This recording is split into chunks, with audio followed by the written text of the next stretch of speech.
En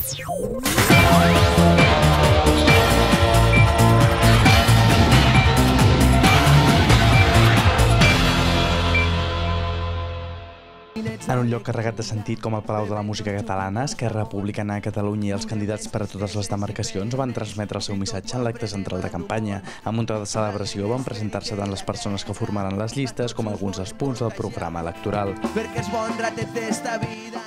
El model del Partit Popular ahir era les Terres de l'Ebre, era Deltebre, amb la gent de l'Ebre. I què deia la gent de l'Ebre? No volem tornar al blanc i negre.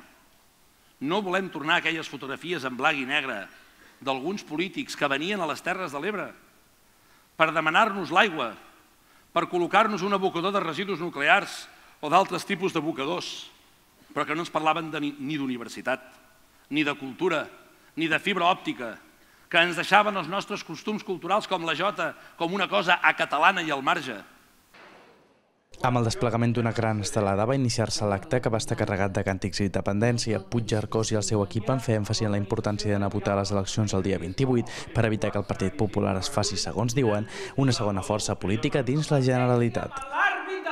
Amb l'acte coincidia la recent commemoració dels castells com a Patrimoni de la Humanitat de la UNESCO, fet que va portar els joves castellers convidats a fer 3 piles damunt l'escenari on bona part dels candidats s'hi van afegir per fer pinya.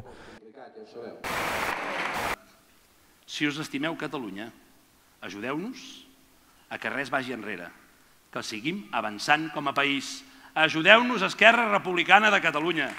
Ajudeu a la gent d'Esquerra. Finalment, tot el Palau va donar per tancada la celebració amb un càntic conjunt dels segadors. Esquerra Republicana de Catalunya es presenta amb Joan Puigcercós com un partit d'esquerra catalanista que defensa una Catalunya independent, impulsa referèndums per la independència i, tal com va dir el candidat en el debat de TV3, no estan tancats a un possible pacte amb Convergència amb unes condicions determinades.